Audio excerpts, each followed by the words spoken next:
Hello and welcome to Husker in KC. I'm your host, Jake Brown. Thanks for tuning in, you guys. Wanted to do another video for you all as we head into the Las Vegas Bowl against the Utah Utes, December 31st, 2:30 p.m. I've given you guys my thoughts and opinions on this game. We don't have much of a chance. They're going to blow us out. It's a terrible matchup for Nebraska. However, we've gotten some recent updates and news that I want to go through and share with you guys that make this game maybe a little bit more intriguing after all. So starting right off the top, Kyle Whittingham, the head coach, who initially was going to retire after this bowl game with Utah, has now taken the head coaching job at Michigan. And honestly, I hate this because I think he's a heck of a coach. I think he's the perfect type of coach for Michigan. Run the ball often and well, play good defense. He's just the perfect type of coach for them. So what is the motivation going to be like for Utah and their players? Will any of their players, there's some that are opting out of the bowl game. I'll get into that here in a second, but will any more enter the portal? Are there going to be any more guys that are going to opt out of this game? We'll see. But I think ultimately the motivation and the effort will be something to watch. Let's get into who is not playing for Utah in the bowl game. So initially you're thinking, my goodness, this is not a good matchup for Nebraska. Second best rushing team in the nation. They defend really well. They don't turn the ball over a lot. They're well coached. But then we hear the news of players opting out. So let's get into those for Utah. So starting off at the top, their defensive end, both of their defensive ends are out for this game. John Henry Daly, who is an absolute stud, 48 total tackles, 11 and a half sacks on the year. He's opted out to prepare for the NFL draft. That's huge for us. With TJ Lateef going to be the starting quarterback, he's a freshman. It takes a lot of pressure off of us that this guy is not going to be playing. 11 and a half sacks. Then you've got their other defensive end, Logan Fano. Don't know if I'm saying that right. 44 total tackles, 4.5 sacks. He will not be playing either. That's big. Anytime, with Nebraska, with how much we struggle to protect the quarterback and our pass protection, and hopefully we'll see some improvements in that in this game with the new coaching staff in. But that's really big that their two starting defensive ends are not going to be playing in this game, totaling 15 sacks together combined. That's going to take some pressure off of Lateef a little bit. Then both of their starting tackles, offensive tackles, their right tackle, Spencer Fano, and then their left tackle, Caleb Lemieux, are both preparing for the NFL draft. So a team that runs the ball at a high level, they were second nationally in rushing offense per game. That's going to give us a chance. We'll be able to load up the box, maybe send some different blitz packages, try to get after Devon Dampier, their quarterback. But that's big news for Nebraska. Not only is their head coach gone, but 4 of their top players are going to be out for this bowl game. So that right there gives us a chance. Next, let's get into the preview. I want to go through some of the top players for Utah that are going to be playing in the game, and it starts with their quarterback, Devon Dampier. He's a dual threat guy, runs a lot. He gets almost as many carries as their running back. 2,180 passing yards, 22 touchdowns to only 5 interceptions. So he doesn't turn it over, doesn't throw picks. That's a strong touchdown to interception ratio. But then you'll see where he's really good is running. 127 carries, 687 yards, and 7 touchdowns. So all in all, this guy's a playmaker. They throw the ball with him. They run a lot with him. It's not just their running back that gets all the carries. He is a true dual threat. So in my mind, this is going to be the focal point of who we need to work to slow down. Next, it's their running back, Wayshawn Parker. You see he only got 6 more carries through the course of the year than Dampier. So it's a true Dampier runs just as much as this running back. So it's really, they have 2 threats running the football. They got a third running back, but he gets less carries. But Wayshawn Parker, you see his numbers, solid, 133 carries, 931 yards, and 6 touchdowns. Next, they've got a receiver. I've heard a report on another podcast that he was out this game, but doing research online, I didn't find anything on Ryan Davis not playing in this bowl game. He is their top receiver. He was an honorable mention all Big 12, 57 catches, 659 yards, and 4 touchdowns. Again, I think the focal point for our defense, and I'll get into this soon, should be focusing on stopping the run. Forget about the passing game. They don't do it well. They don't do it often. And I'm okay with giving up plays through the year as long as we can bottle up the rushing attack for them. So even though Ryan Davis is a player, their top guys, the main focal point is going to be slowing down their running game.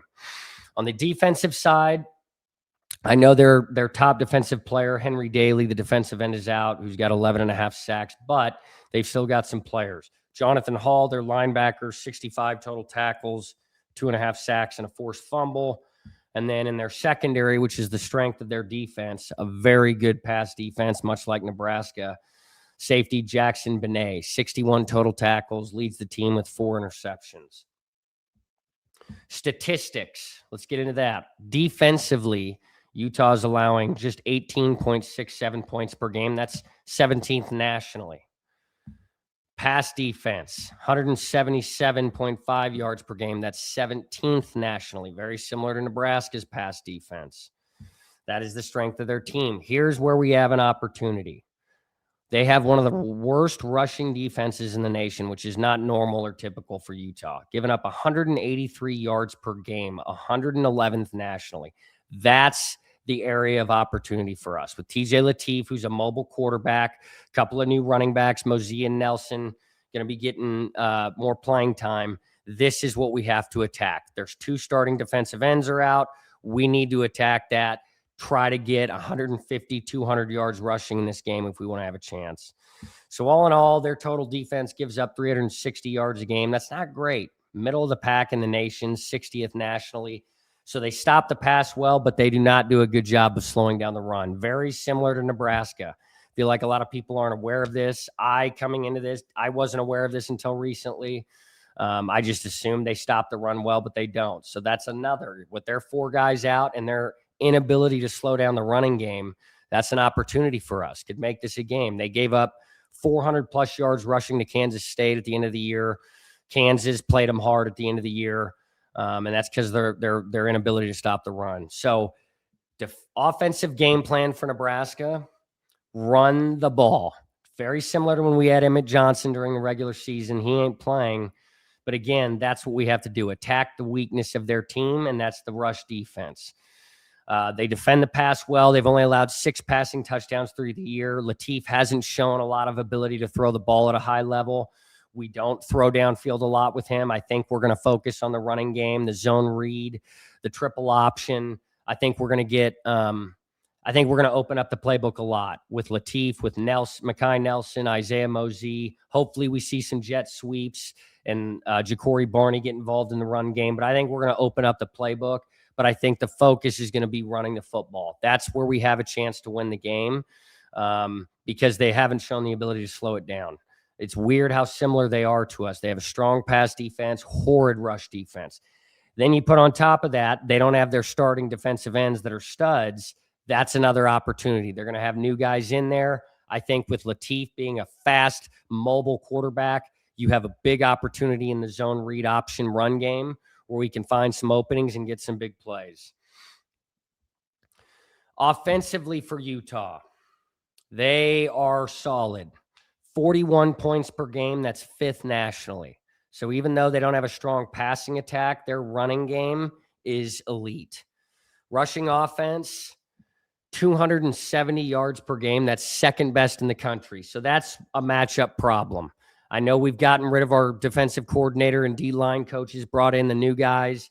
No Matt Rule's coaching the D-line during the bowl practices. That's all great. But at the end of the day, the players are who the players are. And going up against a rushing attack like this, 2nd in the nation, only behind, I think, like Army or Navy, those teams that run it every play. This is daunting. Wayshawn Parker, Devon Dampier, all of their running backs, we're going to have to play our butts off. I know their starting offensive tackles are out. That'll hurt their pass protection. But for a team like Utah, they primarily focus on running the ball. And we're going to have it's going to be a hell of a time trying to slow down their rushing attack. Passing 208 yards a game, 88th nationally. That's not something we need to worry about.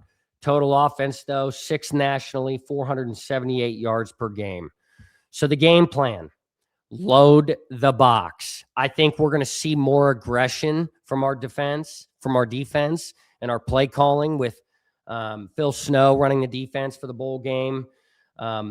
It's got to change. And I think with all the talk in the press conferences during the bowl practices, you're hearing stuff about, the D line and the offensive line changing things up, simplifying things.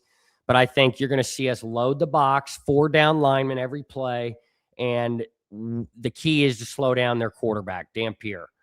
We'll give up rushing yards to that running back, but I think we can live with that as long as we don't get beat by Dampier's legs. Nebraska struggled all year long with mobile quarterbacks, but if we can minimize Dampier's rushing ability, that would be huge. They don't have their 2 starting offensive tackles, so Nebraska, who hasn't been able to get any pressure on quarterbacks consistently throughout the year, that's where we can send some blitzes, do different blitz packages, load up the box, do some different disguised blitzes, things like that. But I think loading up the box, getting 8 guys in the box, 4 down linemen, that could give us a chance. But it's 3rd down. 3rd down is where we're going to need to be, is where we're going to need to stop Dampier. Nebraska's sucked defensively on 3rd down all year. I feel like 1st and 2nd, right? We've seen it. We can bottle them up, 2 yards, maybe 3 yards. And then 3rd and 5 is where we've got, send a blitz and sack him. Get him on the ground. We can't, allow him to break a tackle and get free and run for 50 yards. That'll kill us. If we do that, they're going to blow us out. So in my mind, the defensive game plan for us needs to be load the box, send blitzes like a bat out of hell. I think 35% or more of the total plays Utah runs, we need to be blitzing. Be aggressive as hell. We have a weak D line. Dason McCullough is not going to be playing in this game to get ready for the draft. So that's our best rush end. He's not playing, so we really have nobody that can get after the quarterback. So in my mind, it's focus on the run game. Bottle that up, minimize their big plays in the run game, send blitzes, try to sack Dampier, get some 3rd down stops, and we can have a chance in this game. My prediction. Thought a lot about this. My prediction has changed from, about a month ago. Initially, when we found out we were playing Utah in this game, I didn't even want to think about it. Didn't even want to watch the game. Thought it'd be a blowout. Terrible matchup for Nebraska in every facet. I think it'll be a little closer because of the 4 players that aren't going to be playing for Utah, because of our new coaching staff, Matt Rule taking more ownership and getting more involved in coaching the line. I think the players are going to play hard.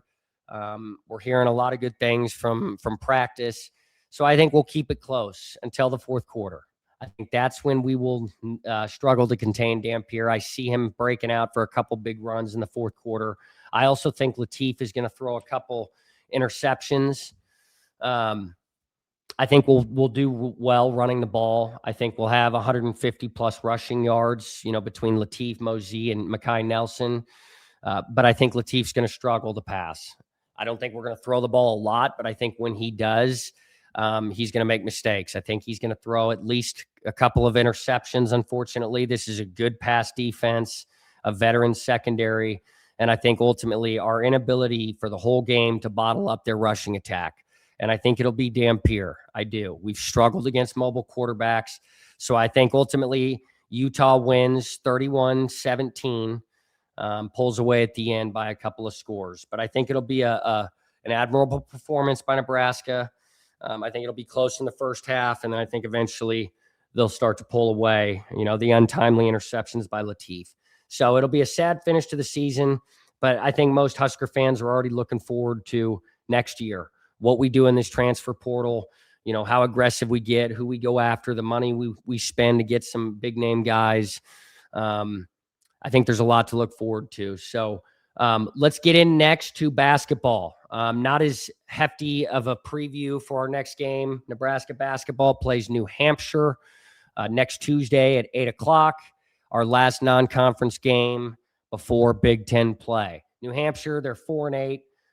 Not a ton. I didn't, look up a ton about them. They play lower level, lower level competition. 4-8. They've gotten blown out by every Power Four team they've played. This should be a blowout. I see Nebraska getting the big victory, 80-50. You remember how close my prediction was the last game.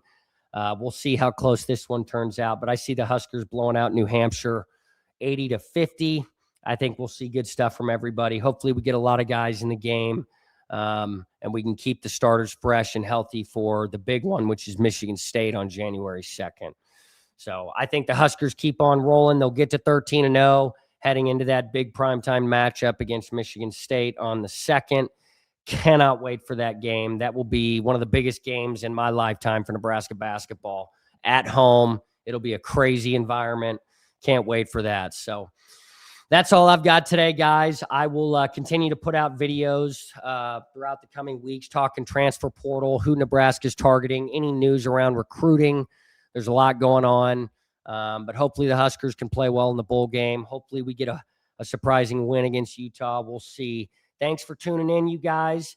Post comments. Let me know your thoughts, opinions, what you want to see next time. And as always, go Big Red. Thank you.